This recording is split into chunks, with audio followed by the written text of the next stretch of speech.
Hey, what's up guys? This is your boy, the Sunshine Cat. Just doing a little bit of a different video today. I have with me all the parts to put together a storage computer, a network attached storage device. So I'm going to be going through the build with you today and just show you what I put together for the 2018 NAS. Is that good? Is that bad? I forgot to include this in my little opening shot, and I already moved all I've already started. So if I'm putting this clip into the video, that means that there are benchmarks at the end of the video, and you just need to skip to this timestamp for those little guys. Thanks. I went with the Node 804 case from Fractal Design. It's a micro ATX cube case with 8 drive bays and plenty of room for ventilation. I chose this case because it offered the most drive bays given its size. It comes with the usual screws as you would expect, along with some zip ties and extra rubber pads for the hard drive mounts. One side of the case offers a tempered glass window to look in on your motherboard. The other side is a plain windowless panel which encloses your power supply and hard drive bays. This case comes with 3 120mm fans. However, I opted to replace these fans because I wanted to have the quietest computer that I possibly could. So I went with the Fantex 1300 RPM 120mm fans, which offer a brushless motor said to produce only 23 decibels of noise and give off 54 CFMs of airflow. If it sounds like I'm reading off a spec sheet, that's because I am. The case has 7 different spots to mount fans. 4 of these up front could easily be used to mount a pair of radiator fans for a liquid cooling system or 2.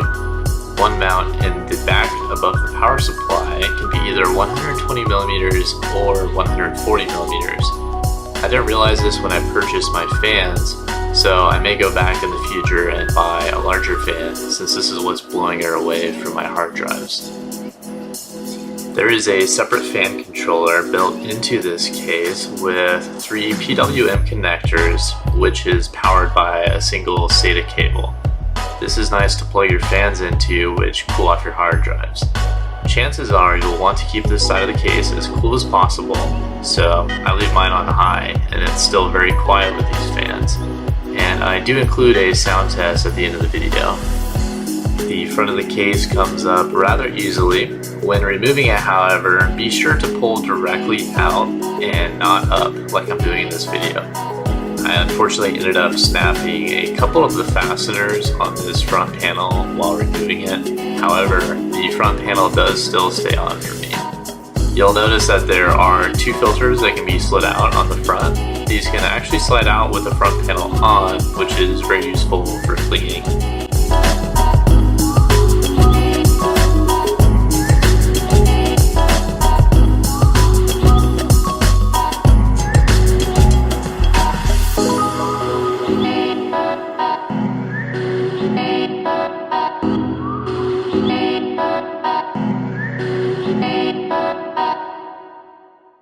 I went with the Asus H97M motherboard for this build since it offers a lot of SATA slots and has a M.2 connector.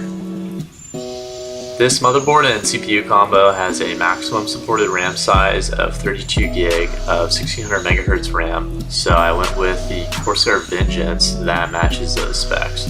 I didn't get any light up fans or RAM because I wanted this case to be as low profile as possible.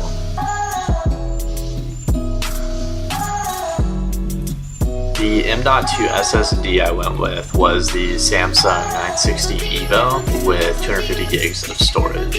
I'll just be storing the operating system on this, so I didn't really need a large drive.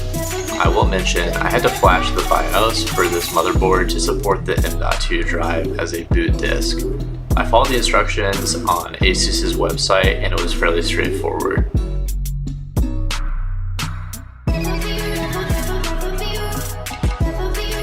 The i7 4790K Devil's Canyon, which was one of the best CPUs supported by this motherboard with 4 hyper-threaded cores and a base speed of 4 GHz. Its performance is comparable to the i7 6700K Skylake, which I happen to be using in my desktop currently. Since I'll be rendering a transcoding video on this machine, I wanted a fast CPU. Sticking with the trend of quiet fans in this build, I went with the Mugen, if that's how you pronounce it, Mugen 5 Rev B cooler, which has a max noise level of 25 decibels. This cooler was pretty in line with the other aftermarket CPU coolers that I've installed. I will mention that a lot of the instructions were in Chinese, and so I had to try my best to interpret what the pictures meant. This cooler does support Intel and AMD based motherboard CPU combos, and so there were some extra parts left behind. It did come with a nifty Phillips screwdriver, which I ended up throwing away, and some thermal compound as you would come to expect from these aftermarket coolers. I will mention the radiator is rather large, however it did end up fitting inside of the Node 804. Keep in mind for your build the height of this cooler. Another thing I will mention is that I did have to use a ratcheting 8mm wrench on one of the screws because the cooler is in the way of where you would normally use a screwdriver. The fan simply clips on to the radiator here and has a PWM connector on it to plug into your motherboard. Installation of the motherboard was typical. Put in your required spacing screws and simply lower the motherboard down onto them and screw it down. I do wish I would have put the case's fan controller cords through to the other side of the case before installing the motherboard, however I was still able to finagle them through the slot to the other side.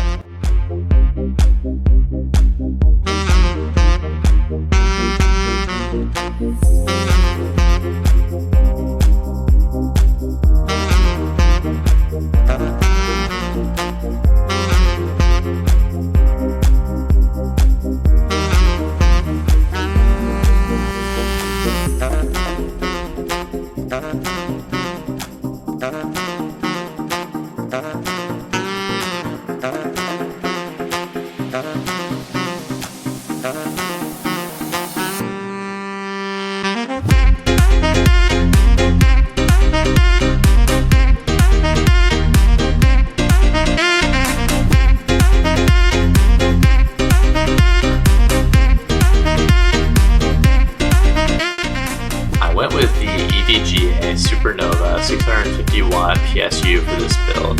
The main reasons were for its power efficiency and modular power connectors. It was very straightforward to install. This is installed right below the two hard drive mounts you saw just before.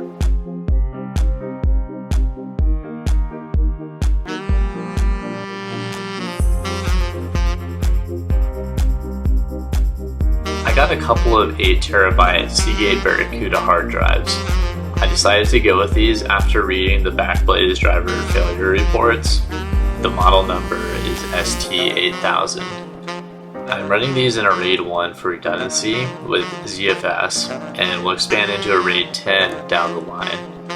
I have the 32GB of RAM to provide a decent L2 ARC cache, where you typically want 1GB of RAM per terabyte of storage. My real only complaint with this case is how the drives are mounted. As you can see, I have to slide the mount brackets out, mount the drives, and then slide them back in, which is overly cumbersome.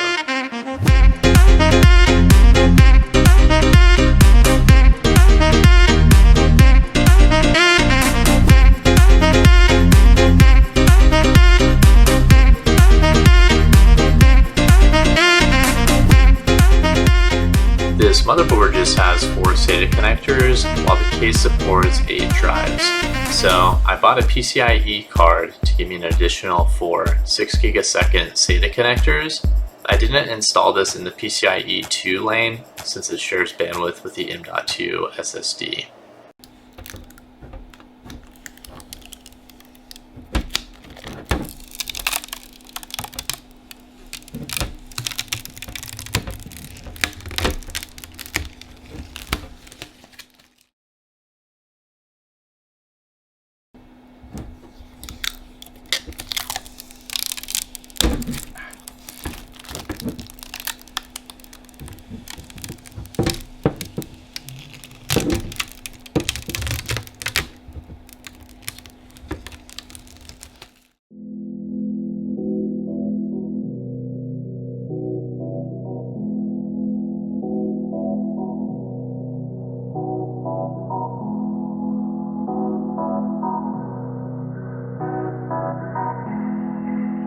Now I'll provide you with some fan noise tests, followed by some storage and network performance benchmarks at the end of the video.